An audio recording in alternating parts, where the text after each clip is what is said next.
Hi everybody, welcome to my channel, my first channel. The inexperience is gonna be oozing. I apologize, but it is what it is and I have to start somewhere, so here it is. I have gone through a few things lately in the past 5 years. And the one that stands out the most, I think the theme that just gets under my skin the most. And it's how I'm wired. But it's things that aren't fair. And it's just sometimes unexplainably unfair, and I get it. That's how life is. Life is unfair. There's some things that just can't be reasoned.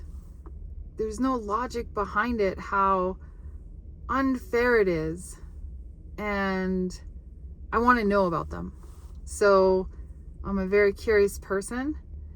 So what I'd like to do is start with my situation and then read from others about their situations that are just really unfair. Anything that's happened in your life, in someone else's life, about an unfair situation. So write into me and let me know about your stories and I'll read them here on this channel. And we can start with mine. So I guess it's one of those stupid memes that was going around about 4 or 5 years ago with what is something that's unfair in your life? I'll go first. So that's how this feels. It's one of those, but I will go first. Yeah, I mean, this story starts, it's about an ex. My ex-husband. I have to be very careful with what I say, and with a very good reason that I need to remain anonymous, because there's still things going on with this ex. We were separated in about 2019, the end of 2019, and then had a separation agreement 2020, officially divorced 2021. He had moved out, but it all started with an affair. And yeah, he cheated. To just kind of boil this down, I guess, he cheated, and I wasn't even suspicious. There were some things, but some of these things are just so little. Like the tone of his voice when he said her name, it was a red flag. Something went off. Like, this is interesting. He wouldn't say my name like that. But it's not enough to solidify an accusation. You can't do that. And I prefer to trust over continually accuse someone of something. So so he had an affair, and he came to me and asked for a divorce, and I was like, sure. But then we would talk about it, and he would want to work on the marriage, and we'd work on the marriage, and then by the end of the day he would come and say he didn't want to work on the marriage, and then the next day we would talk again. He'd want to work on the marriage, and it kept going like this. And then he wanted to move out, which was just strange, and into an uncomfortable living situation. So he moved out, and because of that situation and where he moved, I was able to find out, that's where I found out and it was solidified that he was having an affair. And he left the family to pursue this person, and left the children, left me. and he left us penniless for Christmas, went to a foreign country to have another affair, actually. So he didn't just have one affair, but then he started another affair while his person that he started the affair with, her dad was dying.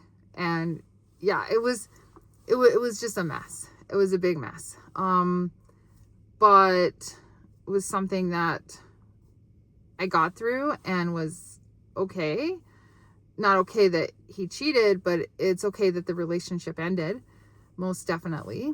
But we can fast forward, I guess. And I mean, there's more background to this, more context as well, having to go through emotional affairs that he had, and choosing the family, and feeling like I was dating, or not dating, but the third wheel, like in a lot of ways, and being gaslit to believe that I was crazy, or it wasn't true, that, you know.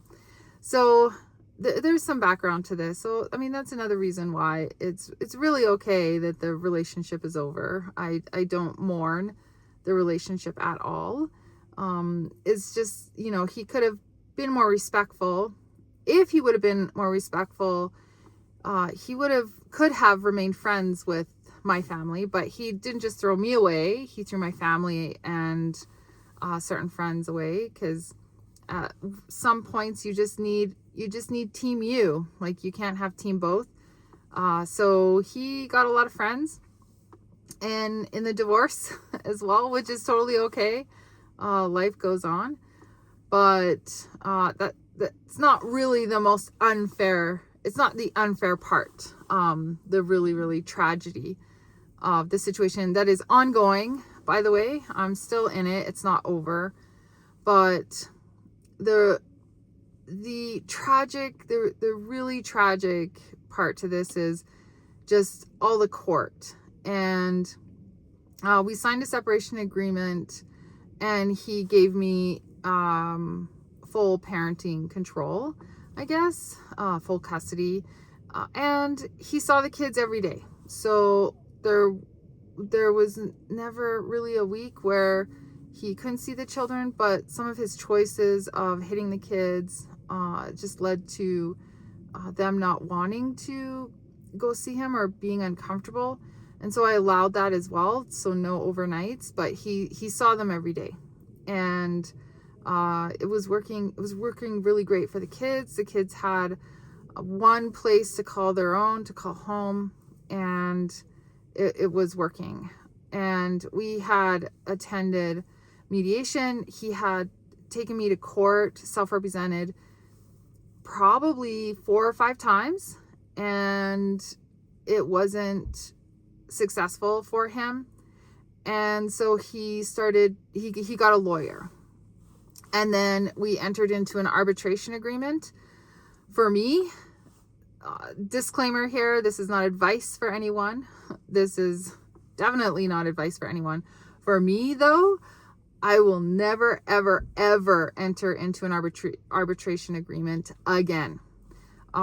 It wasn't beneficial for the children. It wasn't beneficial for me, and it was only beneficial for him. And the structure of it's asking lawyers who don't have judicial experience to make decisions, important decisions.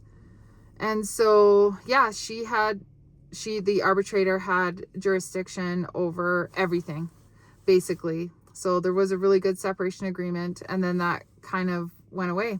And I had retained a junior lawyer, unfortunately, and that junior lawyer didn't advise me of what was really happening, because I thought that we were entering into mediation and not arbitration. So that happened. It was signed, so it was just something that had to be dealt with, I guess. And we entered into mediation. We agreed on parenting. His time increased to 2 nights a week with the youngest. The oldest didn't want anything to do with him. Well, I mean, that's not true.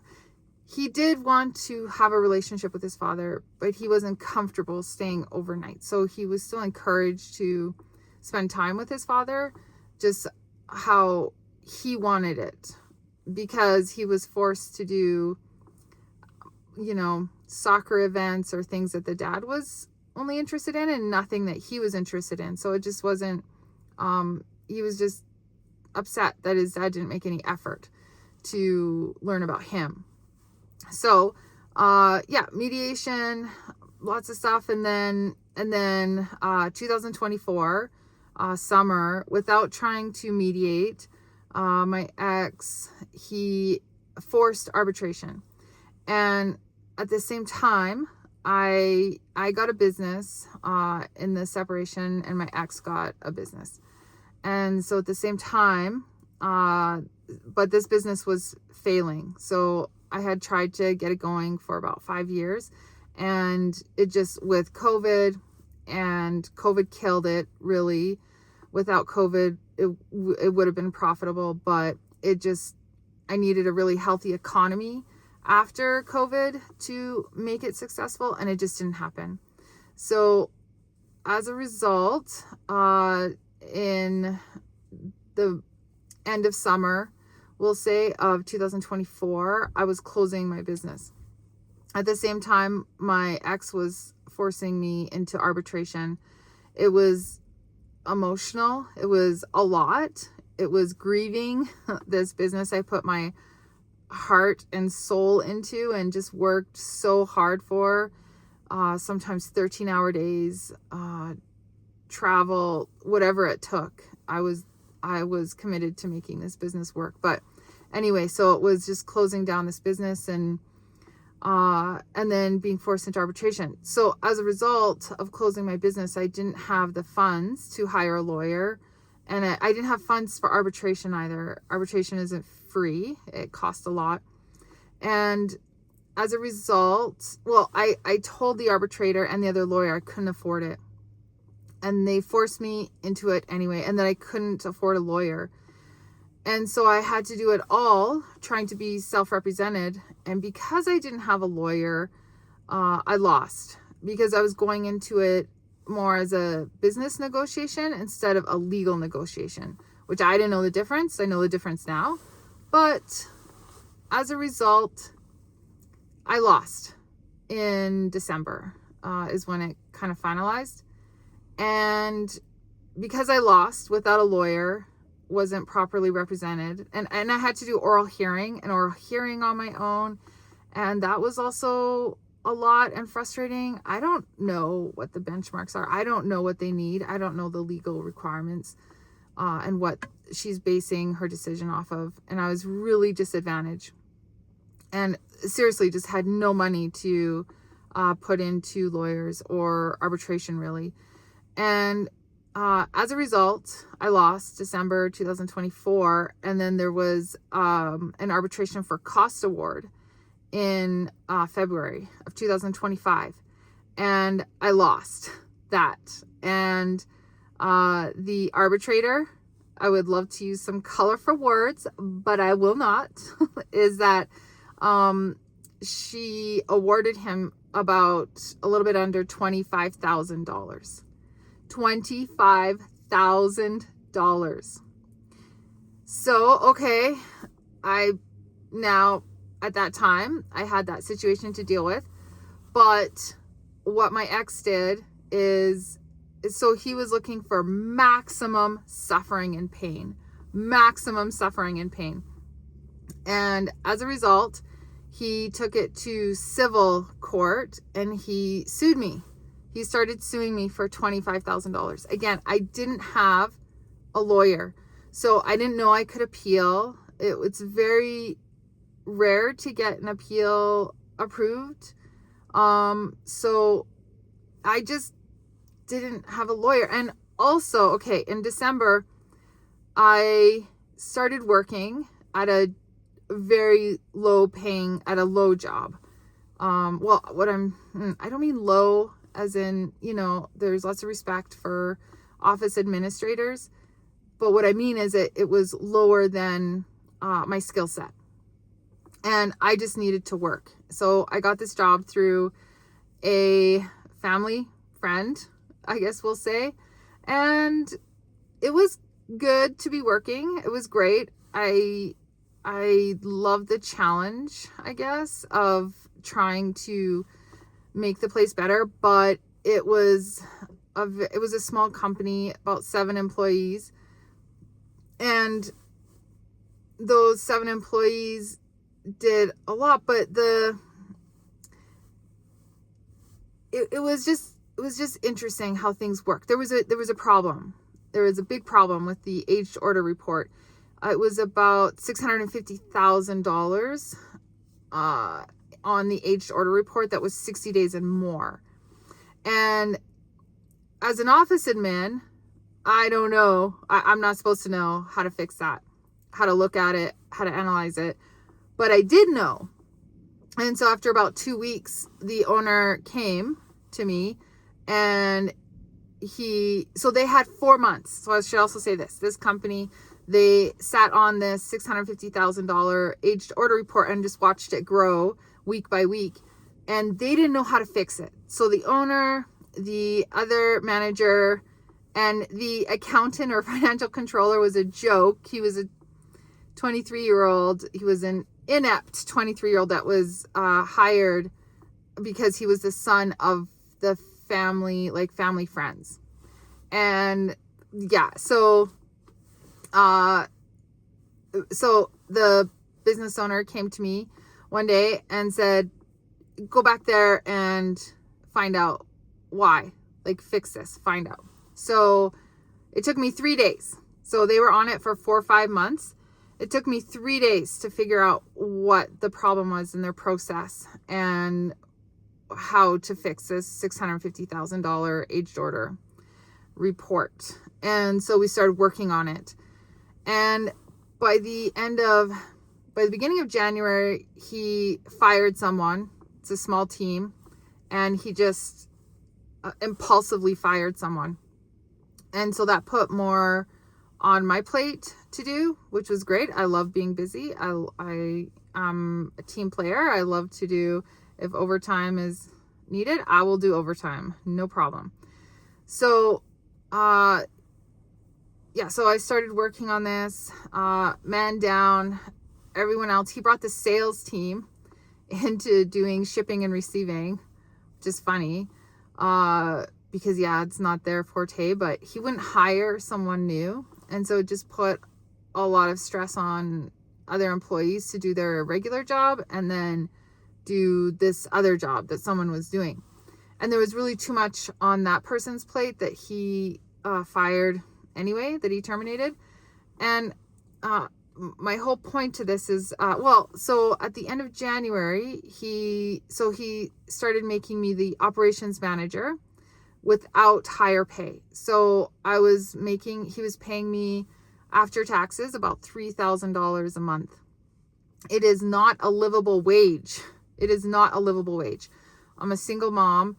I'm not saying that I need to be paid more for an office admin, but if someone is asking me to do like analysis and implementation, process implementation, more strategical manager type roles, then I want to be paid more. I want to be paid what I'm doing and what I'm worth in that role.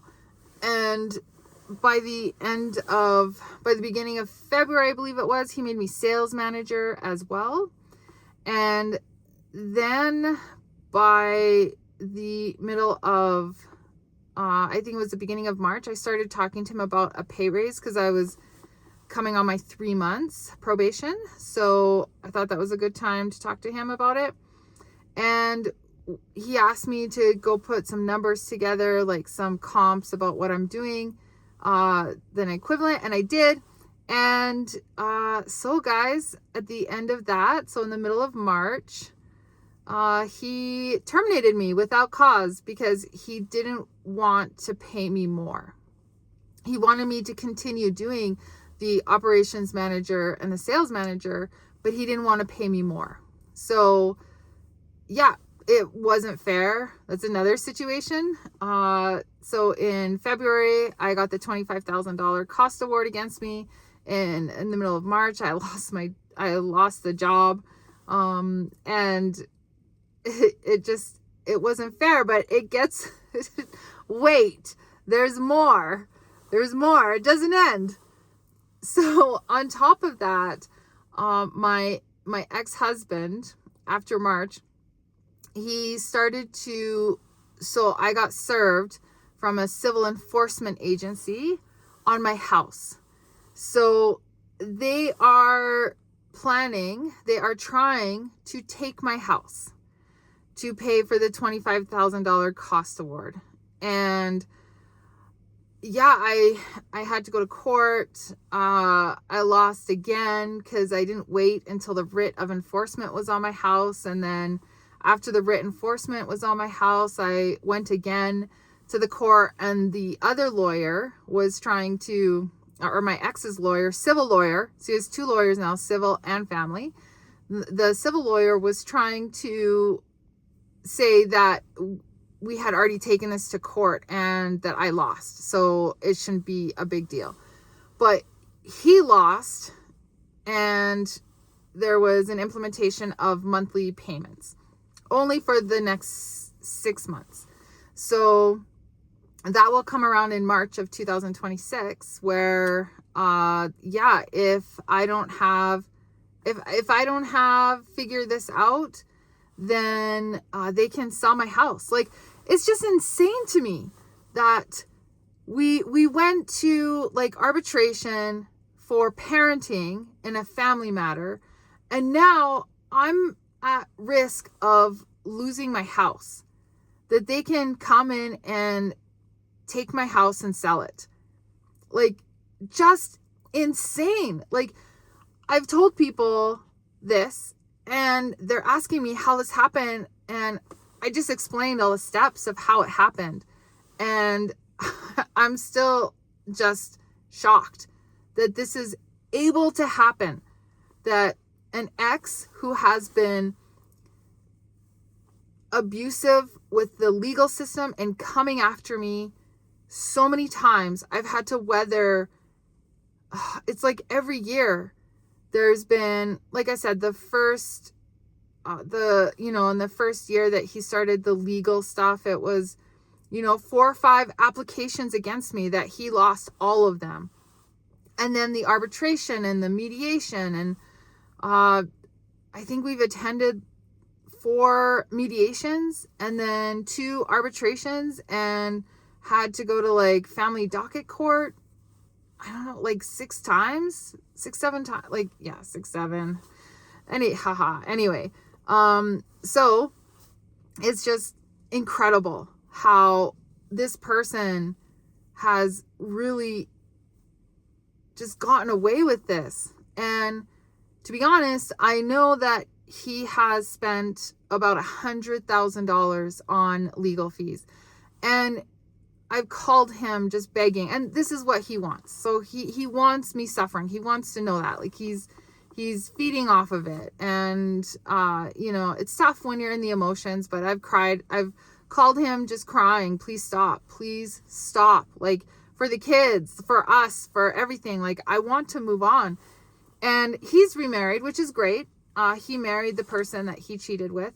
I'm happy for them. That's the best situation for anyone who thinks that they're getting a good man or a better man or whatever, is to marry them and find out. So, but he's moved on, and it's good. And then he just like dove into the deep end of this vengeance on me and coming after me.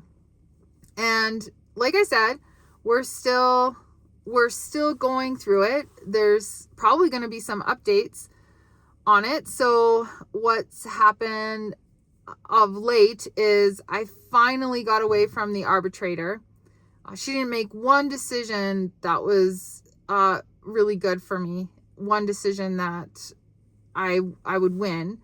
I had submitted evidence that the kids were hit, and like excessive hitting, and it didn't matter. It really didn't matter. It wasn't evidence that she looked at. And so fast forward to now, there's a 13-year-old that we have, and he's been hitting the 13-year-old. And it's shared parenting now only for the 13-year-old. The 17-year-old he gets a choice, and he's trying to build a relationship with his dad, which is great. I'm very supportive of that. But I'm not supportive of hurting children, like hurting kids. There's other ways to do this, other ways to discipline. And yeah, so because of that, we've been in court, and the arbitrator no longer has jurisdiction over us. So I guess it does get better, but if I would have done this video a month ago, it would have been very tough. I would have probably cried because it just wasn't getting better. It just always got worse. Every single step for a year and a half was just a slippery slope into getting worse. And it was difficult. It's still difficult. It's still difficult, but I'm a little more optimistic, and I don't know how it'll end up. I don't know. The $25,000 cost award won't go away. I've also learned that my ex, he doesn't have a retainer with his lawyer. They're very expensive also.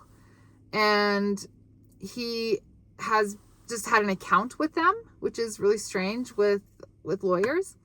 But yeah, he just has an account with them. So he's in debt now to the law firm, which is very, very uncommon. Like I said, normally lawyers won't even touch a file if the retainer runs out. So yeah, he is still with them, but I don't know. I don't know. And that's just how incredibly unfair this story is. Like my life, my story, it's horrible and unfortunate that he cheated in the way he did it and everything surrounding it. And then just disrespectful. And number two, then leading into this, just, how much pain and suffering he wants to cause instead of just creating stability for the children. So I would love to hear other people's stories. I'm sure that there's stories that people have that they're out of it and they're okay to talk about it, and that's great. If they're not okay to talk about it, I guess I won't hear about it. But I'm sure there's stories that are worse than my situation, better than my situation. It doesn't really matter, because I think that there's a lot of unfairness in the world. And I think that in our culture, in North American culture, that it's really difficult to deal with unfairness. And I find that in myself, that when it's unfair, it just riles me up. It just really makes it difficult for me. A lot of emotions around that unfairness part. But I'm dealing with that as well, and learning and progressing. But again, I would really love to hear your stories and any comments that you have. Positive comments, please. I lived in Asia, developed a thick skin from living in Asia, but still, this is, positive comments. I would appreciate that. All right, guys, I'm going to let you go. Just seeing this beautiful view of all the frost and the trees and the sun going down. And I hope to hear from you soon. Let's hear what you have.